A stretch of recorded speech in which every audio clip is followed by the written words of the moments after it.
ဟုတ်ကဲ့အားလုံးမင်္ဂလာပါဟုတ်ဒီနေ့ကတော့ကျွန်တော်တို့ဘာလုပ်သွားမလဲဆိုရင်ကျွန်တော် land use land ကပါ area ရေပေါ့နော် area ရေကျွန်တော်တို့ဘယ်လိုမျိုးတွက်လို့ရလဲဆိုတော့ဒီ QGIS မှာပေါ့နော်ဘယ်လိုမျိုးတွက်လို့ရလဲဆိုတော့ကျွန်တော်ပြသွားမယ်အဲကြောင့်မို့ကျွန်တော်လိုတဲ့ data လေးကျွန်တော်တို့စပြီးထည့်ကြမယ်ပေါ့နော်ကျွန်တော်ဒီမှာတော့ကျွန်တော်တို့က data file နှစ်ခုလိုမယ်ပေါ့နော်ဗါ raster file ရဲ့ကျွန်တော်တို့ data file နှစ်ခုလိုမယ်ပထမဆုံးအနေနဲ့ကျွန်တော်တို့က land use ဟို Sentinel to image land use mask ကိုကျွန်တော်ပထမဆုံးထည့်မယ်ပေါ့နော်အဲကြောင့်ကျွန်တော်ကဒီမှာပေါ့ကျွန်တော် beta ရဲ့ raster share ထဲမှာကျွန်တော် raster ကိုရွေးပြီးတော့ကျွန်တော်ထည့်ချင်တဲ့ raster file စီသွားမယ်ပေါ့နော်ကျွန်တော်2024ပေါ့နော်ဒီ46 chooseကျွန်တော်2024က land use map ကိုကျွန်တော် raster file ထည့်လိုက်မယ်ပေါ့နော်ပြီးကျွန်တော် add ကိုနှိပ်မယ်ပြီး beta file ကိုပြန်တော့ပေါ့နော် beta file မှာဆိုရင်ကျွန်တော်ကဘာထည့်မလဲဆိုရင်butterfly ကကျွန်တော်ဘာတက်ထည့်ရလဲဆိုရင်ကို interest ဖြစ်တဲ့ area shape file ရကြလို့ပေါ့နော်ရကြလို့ကျွန်တော်ဒီကောင်ကိုထည့်မယ်အဲဆိုတော့ကျွန်တော်ကဒီမှာကျွန်တော်ဘယ်အောင် interest ဖြစ်လဲဆိုရင်ကျွန်တော်ဟောထည့်လိုက်မယ်ပေါ့နော်ကဏီမြို့နယ်ပေါ့နော်ကဏီမြို့နယ် shape file ကိုကျွန်တော်ထည့်လိုက်မယ် okay ကျွန်တော်ကဏီမြို့နယ် shape file ထည့်မယ်ကျွန်တော် add နှိပ်လိုက်မယ် okay အဲဆိုရင်ကျွန်တော်ဒီထဲမှာကျွန်တော်တို့ data နှစ်ခုရောက်လာပြီပေါ့နော်raster file ကကျွန်တော် lens cover mask ဖြစ်လာမယ်beta file ကတော့ကျွန်တော်တို့ကနေမြို့နယ်ရဲ့ကျွန်တော်တို့ boundary ပေါ့နော်ပထမဆုံးကျွန်တော်တို့ land cover map ကိုကျွန်တော်တို့ကမတွက်ခင်မှာဒီတိုင်းတွက်ပြီးမှကျွန်တော်တို့ပြီးနောက်ဆုံးမှာ clip ဖြတ်လဲရတယ်ပေါ့နော်ဒါပေမဲ့ကျွန်တော်တို့ run ရတဲ့ process တွေအချိန်ယူရတယ်ပေါ့နော်အဲ့တော့ကျွန်တော်တို့ကဘာမှစမ run ခင်မှာဒီကျွန်တော်တို့ land cover map အကြီးတွေကနေပြီးကိုယ်ဆက်ဝင်လာတဲ့ဒီကနေtownship မြို့နယ်ကိုကျွန်တော်အလုံး clip ဖြတ်ထားမယ်ပေါ့နော်အဲ့လိုဖက်လာတဲ့အချိန်အပြင်ကျွန်တော်ပို့ပြီးတော့တည်တည်ကြပို့တွက်နိုင်တယ်အမြန်ဆန်တွက်နိုင်တယ်ပို့ပြီးတော့လည်းကျွန်တော်တို့အသေးစိတ်ပြန်ကြည့်လို့ရတယ်ပေါ့နော်အဲ့တော့ကျွန်တော်ဒီကောင်ကို clip ဖြတ်လိုက်မယ်အဲ့တော့ဖြတ်ပြီးဆိုရင်ကျွန်တော်တို့ကဘယ်ကိုတွားမလဲဆိုရင်ကျွန်တော် raster file ကို clip ဖြတ်တာကကျွန်တော် beta file ချင်းချင်း clip ဖြတ်တာနဲ့မတူဘူးပေါ့နော်beta file ဖြတ်တယ်လို့ကျွန်တော်က share နဲ့ဒီ beta နဲ့တွားပြီးမှကျွန်တော် process တွေကျွန်တော် clip ကိုနှိပ်လိုက်ပြီးတော့လုပ်လို့ရတယ်ပေါ့နော်ကျွန်တော်ခုကကျွန်တော် raster file ကို beta file နဲ့ဖြတ်မှာဖြစ်တဲ့အတွက်ကြောင့်မလို့ကျွန်တော်တို့ကဘယ်ကိုတွားမလဲဆိုရင်ဒီ raster အောက်မှာရှိတယ်ကျွန်တော်တို့ extraction ပေါ့နော် extraction အောက်မှာplus raster by mask layer ဆိုတာရှိတယ်ဒီဟာကိုကျွန်တော်အရင်ဗီဒီယိုမှာလည်းကျွန်တော်ပြခဲ့တယ်ပေါ့နော်ဘယ်လိုမျိုးဒီ raster file ကို clip ဖြတ်လို့ရမလဲဆိုတဲ့ခေါင်းစဉ်ကျွန်တော်တင်ခဲ့တာရှိရပေါ့နော်အဲ့မှာတကယ်လို့ဖြစ်ရင်တွားကြည့်လို့ရတယ်ပေါ့နော်အဲ့မှာပထမဆုံးကျွန်တော်ဒီ window တစ်ခုကြာလာပြီဆိုရင်ကျွန်တော် import layer မှာကိုယ်နဲ့ပြောတဲ့ raster file ကျွန်တော်ထည့်ပေးမယ်ပေါ့နော်ပြီးရင် mask layer မှာတော့ကျွန်တော်တို့ခဏတောင် share ဟာကိုပဲထည့်မယ်အပြင်ကျွန်တော်တို့ဒီကဘာမှထည့်စရာမလိုဘူးနောက်ဆုံးကျွန်တော်ဘယ်ကိုသွားမလဲဆိုရင် opop file မှာပေါ့နော်ဒီမှာကျွန်တော် clip clip ကို clip လုပ်လိုက်တဲ့ဟာကိုဘယ်မှာစီကျင်လဲဆိုတဲ့ဟာပေါ်မှာဖြစ်တယ်ပေါ့နော် okay အဲ့ဒါဆိုကျွန်တော်ကစီလိုက်မယ်ကျွန်တော်ကfile တဲ့နေရာမှာစီလိုက်မယ်ပေါ့နော် okay ဒီဟာကိုကျွန်တော်ကဘာလို့ပေးလိုက်မလဲဆိုရင် KANI ခဏရဲ့ပြီးပါတော့ကျွန်တော်2024ပေါ့နော်2024 LUNC လို့ကျွန်တော်ပေးလိုက်မယ်ပေါ့နော်အဲ့ဒါပြီးလည်းပဲကျွန်တော်ပြီး save နေလိုက်မယ် okay အဲ့ဆိုရင်ကျွန်တော်ဒီမှာ file ကျွန်တော် file location နေရာရဲ့ကျွန်တော်ပေးမဲ့ file နာမည်ပေါ်လာပြီပေါ့နော်အဲ့ဆိုရင်ကျွန်တော်တို့ run ကိုနေမယ်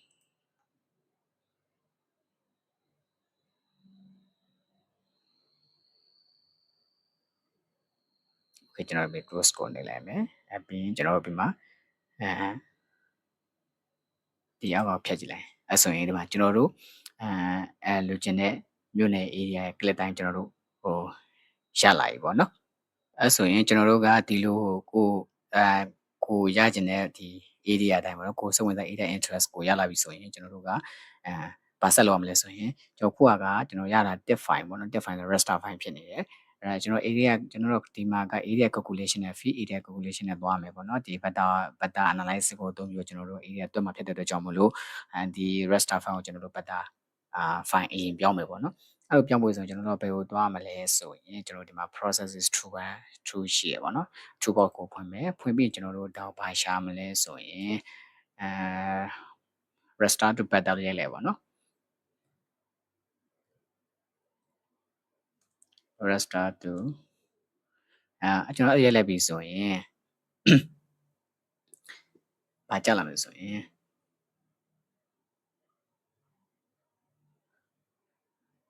okay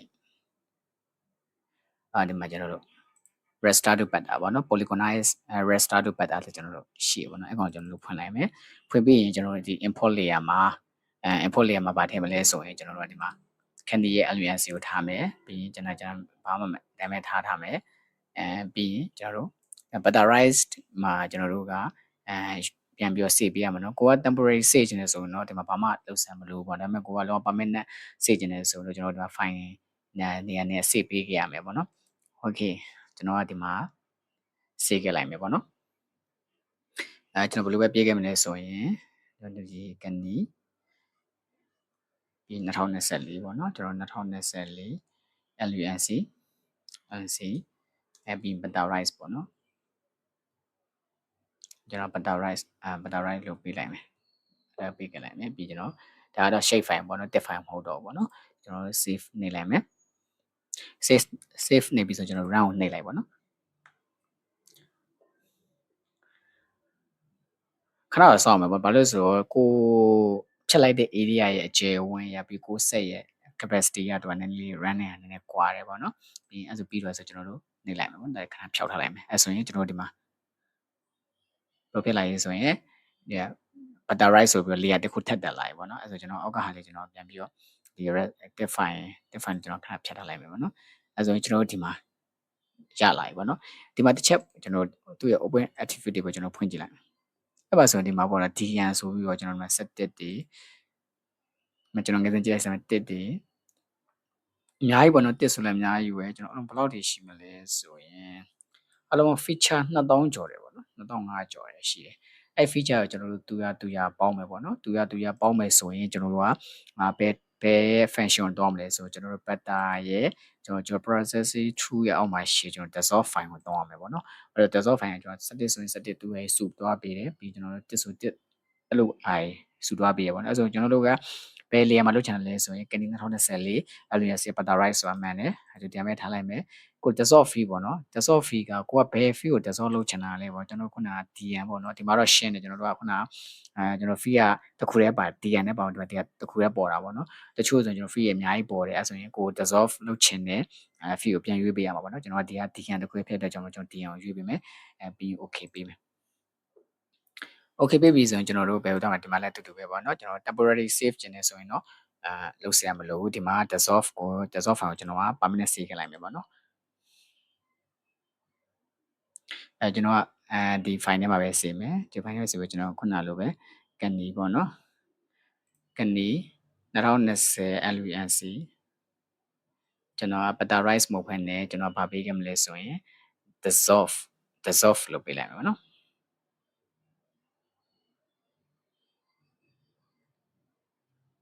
LUNC ကျွန်တော်ကဗာပေးလိုက်မယ်ဆိုရင် dissolve လုပ်ပေးလိုက်မယ်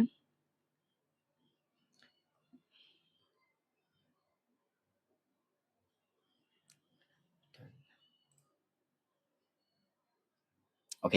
အဲ့ဆိုကျွန်တော်တို့တင်ထားတဲ့ file နာမည်တွေကျွန်တော်တို့ပေးလိုက်တဲ့နာမည် shape file နာမည်ပေါ်လာပြီပေါ့နော်အဲ့ဆိုကျွန်တော် run နေမယ်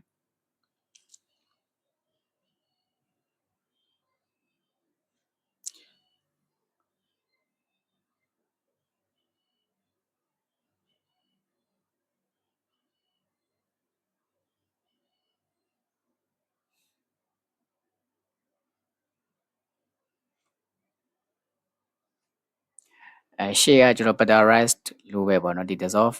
လဲခုနပြောတဲ့ကိုလုံးလိုက်တဲ့feature တွေအနေအများပေါ့ပြီးတော့ကိုလုံးတဲ့ area အကျယ်ဝန်းအနေအများပေါ့မူတည်ပြီးတော့ကျွန်တော်တို့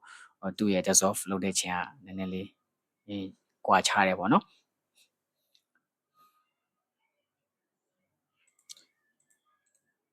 ဒီ activity မှာဆိုတော့ကျွန်တော်တို့sorry ကျွန်တော် copy လုပ်လိုက်တာပေါ့နော်ဒီ butterize ရဲ့ကျွန်တော်တို့ attribute တွေပဲကြည့်လိုက်တယ်ဆိုရင်ခုနလိုပဲပေါ့နော်ဒီမှာကျွန်တော်တစ်ဆိုလဲအများကြီးပဲပေါ့နော်တစ်ဆိုလဲအများကြီးရှိတယ်ဘယ်လောက်လောက်ရှိအောင်တစ်ဆိုတော်တော်များတယ်ပေါ့နော်အလုံးပေါင်း2000ကျော်ဆိုတော့ကျွန်တော်လည်းမသိဘူးပေါ့နော်အများကြီးနေပါပေါ့နော်နှစ်ဆိုလဲအများကြီးနေလိမ့်မယ်ပေါ့နော်တစ်တွေနှစ်တွေဘာပြောရတော့17တွေကဘာကြီးပြောရလဲဆိုတော့ကျွန်တော်ပြီးခဏပြီးရှင်းပြမယ်ပေါ့နော်ကျွန်တော်ဒါလေး run နေတဲ့အချိန်မှာကျွန်တော်တစ်ဖက်ကိုကျွန်တော်ပြန်သွားလိုက်မယ်အခုကျွန်တော်တို့က တုံးထားတဲ့ line use map က Sentinel 2ရဲ့ line use map ပေါ့နော်အဲ့တော့ကျွန်တော်တို့ကသူ့ရဲ့ information ကိုတစ်ချက်သွားကြည့်မယ်ပေါ့နော် ESR line use cover 10 meter ဆိုတော့ကျွန်တော်ဆက်ရှာလိုက်မယ်ပေါ့နော်ဒီမှာဝင်ကြည့်လို့ရတယ်ပေါ့နော်ရှေ့ဗီဒီယိုမှာဆိုဒါကျွန်တော်ရှင်းပြထားတယ်ပေါ့နော်ဘယ်ကဘယ်လိုခေါ်လဲကျွန်တော်ရှင်းပြထားရရှိတယ်ကျွန်တော်ဒီ mapping web AI အောက်က artist level atlas of the world ဆိုတော့ကျွန်တော်ရွေးလိုက်မယ်ပေါ့နော်အဲ့မှာနှိပ်လိုက်ပြီဆိုရင်သူ့ရဲ့ information တွေပါတယ်ကျွန်တော်ဒီ map ပြပေါ့နော်ဒီ line map information တွေပါတယ်ဒီမှာဆိုရင်ကျွန်တော်ဒီမှာဒီကျွန်တော်ဒီ map information တွေပါတယ်ပေါ့နော်အမှန်တစ်တင်နှစ်တွေဆိုတာဒါကိုပြောတာဒီမှာ1ရှိတယ်2ရှိတယ်4ရှိတယ်5ရှိတယ်ခွန်ရှိတယ်8ရှိတယ်9ရှိတယ်10ရှိတယ်17ရှိတယ်ပေါ့နော်ပြီးတော့သူ့ရဲ့ value နောက်မှာသူ့ရဲ့နာမည်တက်ဆိုရင်ဘာကိုပို့စားပြရလဲဆိုတာတွေပါတယ်ပေါ့နော် water နှစ်ဆိုရင် trees 3ဆိုရင် flooded vegetation 5ဆိုရင် crops ခွန်ဆိုရင် bed area 8ဆိုရင် background 9ဆိုရင် snow ဒါမှမဟုတ် ice ပေါ့နော်10ဆိုရင် clouds ရှိမယ်17ဆိုရင် rangeland နေရှိမယ်တမျိုးရရှိမယ်ပြီးတော့ definition တွေဒါစိတ်ဝင်စားရင်ဖတ်ကြည့်ပေါ့နော်သူ့ရဲ့ဟို definition ဖွင့်ထားတာပေါ့နော်ဒီတစ်တင်နှစ်တွေကျွန်တော်ဒါရေးပြောတာပေါ့နော်โอเคကျွန်တော်ကြိုကြည့်ပတ်တစ်ချက်ပြန်သွားကြည့်မယ်ပါနော်โอเคပြီးသွားပြီပေါ့နော်ဒီမှာကျွန်တော်ပြီးသွားပြီဆိုရင်ဒီမှာ dissolve file ဆိုပဲတိုးလာတယ်ဖွင့်ကြည့်လိုက်မယ်ပေါ့နော်သူ attribute တွေပဲဘယ်လိုဖြစ်သွားလဲဆိုကျွန်တော်ကြည့်လိုက်โอเคမြင်လားကျွန်တော်ဒီမှာဘာပဲရှိတော့လဲဆိုရင်ခုနှစ်ခုပဲရှိတော့တယ်ခုနှစ် dissolve မလုပ်ခင်ကျွန်တော်တို့က2000ကျော်အောင်ရှိအောင်2500ကျော်အောင်ရှိတာပေါ့နော်ဒါပေမဲ့ကျွန်တော် dissolve လုပ်လိုက်ပြီတကယ်ရှိတာကကျွန်တော်ခုနှစ်ခုပဲရှိတယ် feature ခုနှစ်ခုပဲရှိတယ်ပေါ့နော်ဒီ dissolve လုပ်တော့ကျွန်တော်1နဲ့4 5ခွန်8 17ဒီလိုရှိရပေါ့နော်โอเคအဲ့ဆိုကျွန်တော်တို့ကဒီမှာတစ်ခါနာမည်ပေးမယ်ပေါ့နော်ဒီ1တင်2တင်4တွေကကျွန်တော် value ပဲရှိတော့တက်ကဘာကိုပြောလဲဆိုတော့ကျွန်တော်တို့ဒီမှာတစ်ခါတည်းထည့်မယ်အဲ့ဒါရှေ့မှာဒီမတိုင်ခင်ဗီဒီယိုမှာကျွန်တော်ပြောထားတယ်ပေါ့ attribute တွေပဲထဲမှာကျွန်တော်တို့ဘယ်လိုလေးကျွန်တော်ဘယ်လိုမျိုး feed ကိုအတစ်တိုးလို့ရတယ်ဆိုတော့ attribute တွေပဲနဲ့ဘယ်လိုလုပ်လို့ရလဲဆိုတာဗီဒီယိုမှာတစ်ခုထပ်ထည့်ထားတယ်ပေါ့နော်အဲ့မှာလည်းတွားကြည့်လို့ရတယ်ဒီမှာလည်းကျွန်တော်ထပ်ပြောသွားမယ်ပေါ့နော်โอเคအဲ့ဆိုကျွန်တော်တို့ကဒီမှာဒီ attribute တွေပဲမှာ edit လုပ်တော့မယ်ဆိုရင်ဒီရဲ့ကျွန်တော် edit တူလို့ဖွင့်ရမယ်ဖွင့်ပြီးကျွန်တော်တို့ဘယ်မှာဘယ်လိုရမလဲဆို new view ကိုနှိပ်မယ်ဒီမှာကျွန်တော်တို့က name လို့ရေးပေးမယ်ပေါ့နော်နာမည်ထည့်မဲ့အတွက်ကြောင့်ကျွန်တော် name လို့ရေးမယ်ပြီးရင် type မှာဆိုရင်ကျွန်တော်က test ကိုရွေးမယ် launch ကတော့ကျွန်တော်30လောက်ထားလိုက်မယ်ပေါ့နော်ဒါတော့ကိုယ်စိတ်ချက်ထားလို့ရတယ်ပြီးရင် okay ပြီးမယ်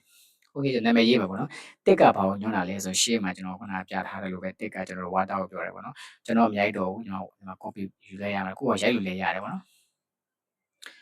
ကျွန်တော်ဒီမှာ copy ယူခဲ့လိုက်မယ်ပေါ့နော် okay ကျွန်တော်ဒီမှာ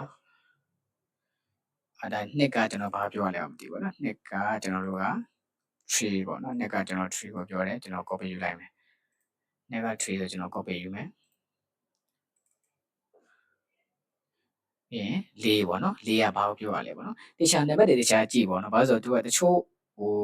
ကိုစက်ဝင်ဆိုင် area ကိုမူတည်ပြီးတော့တချို့ဒီ land use land cover class တွေကပါချင်မှပါမှာပေါ့နော်နံပါတ်4ဆိုကျွန်တော် flooded vegetation ပေါ့နော်flooded vegetation ကျွန်တော်နံပါတ်4ကိုထည့်မယ်ပြီးရင်နံပါတ်5ကကျွန်တော်ဘာပြောရလဲပေါ့နော်နံပါတ်5ကကျွန်တော်တို့က crops ကိုပြောတာပေါ့နော်ကျွန်တော် crops ကိုရေးမယ် copy ယူခဲ့လိုက်မယ်ပေါ့နော် okay နံပါတ်9ကဘာပြောရလဲဆိုရင်နံပါတ်9ကျွန်တော် bed area ပေါ့နော် bed area တော့ကျွန်တော်လူနေ area တွေပေါ့နော်လူနေ area တွေကျွန်တော် operation area တွေအဲ့လိုပုံစံမျိုးတွေပေါ့နော်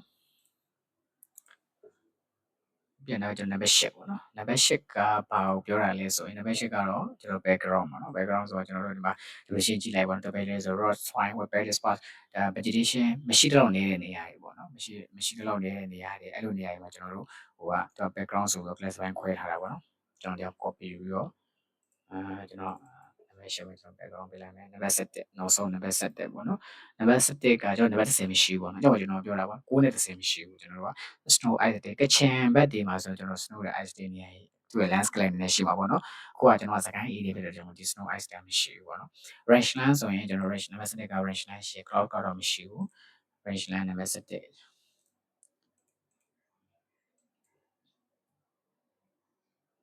နံပါတ်7 rangeland okay အဲ့ဆိုရင်ကျွန်တော်တို့ဒါကို save လိုက်မယ်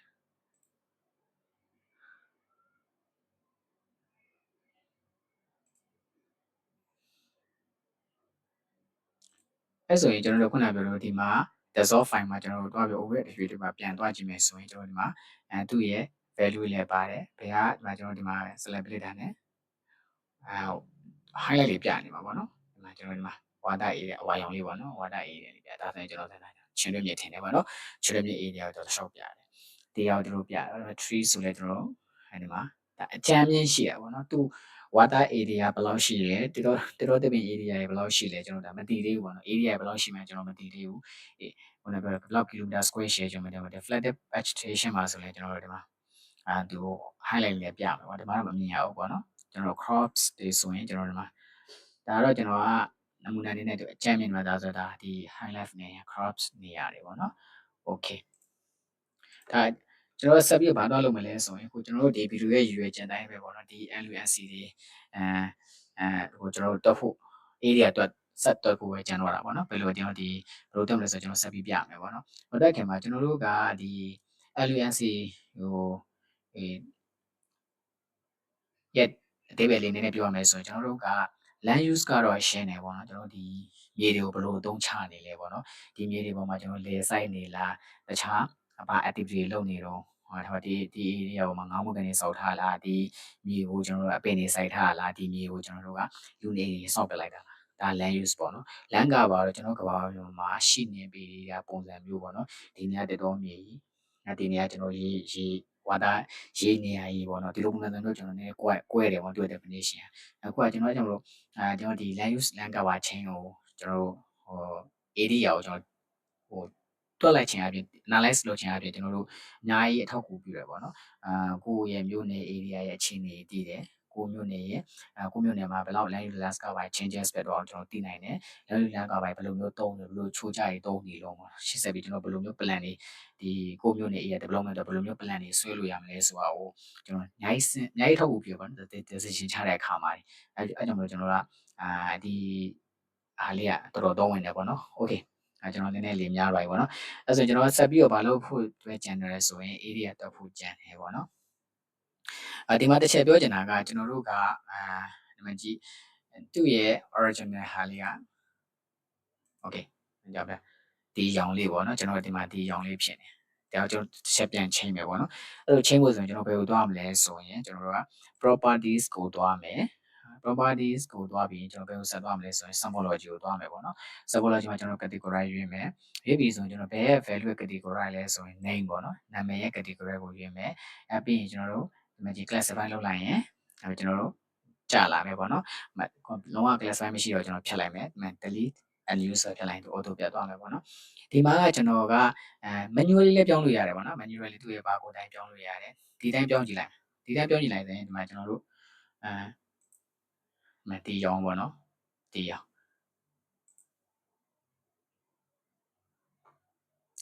်ပေါ့နော်ဒီရောင်ကျွန်တော်ကဒီရောင်ပြောင်းကျင်တာပေါ့နော်ဒီရောင်ပြောင်းကျင်ဆိုခုနကပြော manually လည်းတစ်ခုချင်းပြောင်းလို့ရတယ်ကျွန်တော်ကတော့ခုနကပြော manually မပြောင်းတော့ဘူးကျွန်တော်က shape မှာကျွန်တော်က layer သူ့ရဲ့ဟာကိုကျွန်တော်ကုတ်ယူထားပြီးတော့ layer file တစ်ခုနဲ့ကျွန်တော်ဆေးခဲ့တယ်ပေါ့နော်ဆေးရတဲ့ကြောင့်ကျွန်တော်အဲ့ layer ကိုကျွန်တော်ဒီနေရာမှာယူသုံးလိုက်မယ်နောက်ပြီးတော့မှဆိုရင်လည်းကျွန်တော်ထပ်ပြီးတော့ဒီ layer file ကိုဘယ်လိုလုပ်လို့ရလဲဆိုတော့ကျွန်တော်ဆက်ပြောရမှာပေါ့နော်ဒီမှာကျွန်တော် style မှာကျွန်တော် log style ကိုကျွန်တော်ရွေးမယ်ပြီးပြီးကျွန်တော်ဆေးထားတယ်ပေါ့နော်ကျွန်တော်ဒီမှာ land use ပေါ့နော် land use layer ကျွန်တော်လောက်လိုက်မယ်ပြီးရင်ကျွန်တော်ဒီမှာ log style ဆိုကျွန်တော်ယူလိုက်မယ်ပြီး apply နေလိုက်မယ်ပြီး okay အဲ့ဆိုရင်ကျွန်တော်ပြောင်းသွားပြီပေါ့နော်ခုနကငကိုသူ့ရဲ့ color ကိုတိုင်းကျွန်တော်ဘာမှမထူတော့ဘူးเนาะငကိုသူ့ရဲ့ color ကိုတိုင်းကျွန်တော်ပြောင်းလိုက်တာပေါ့နော်ဒီ raster ရဲ့ color ကိုတိုင်းကျွန်တော် pattern မှာပြောင်းလိုက်ပြီပေါ့နော်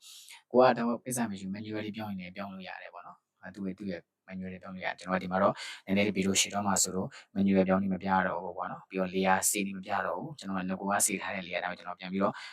့ထည့်လိုက်တာပေါ့နော် okay ရပြီအဓိက main function ကိုတွားမယ်ပေါ့နော်ခုကျွန်တော်တို့က open attribute တွေပဲထပ်ပြန်ဖွင့်လိုက်မယ်ပေါ့နော်ဖွင့်လိုက်ရင်ကျွန်တော်ဒီမှာ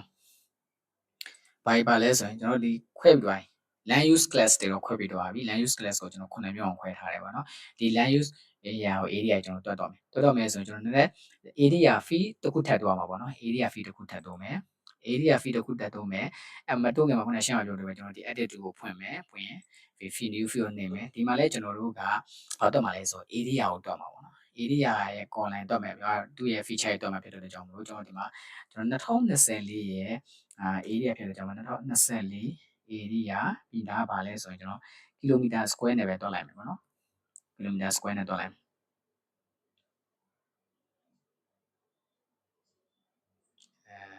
okay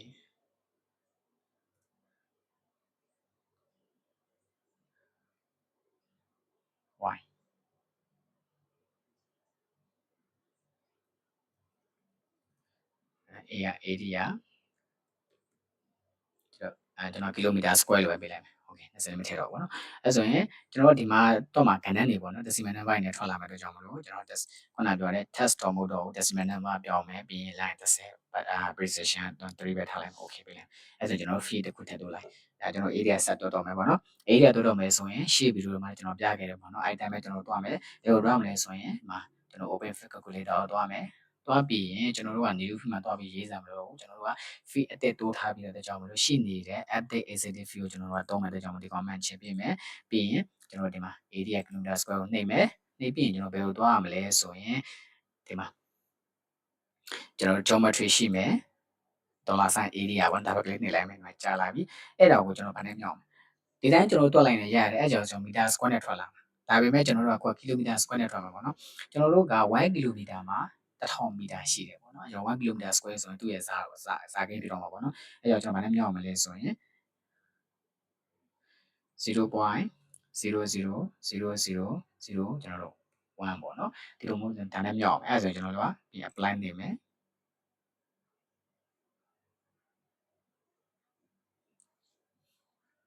okay ကြာအဲ့ပါကျွန်တော် okay ပြလိုက်မယ်အဲ့ဆိုရင်ကျွန်တော်တို့ဒီမှာသူ့ရဲ့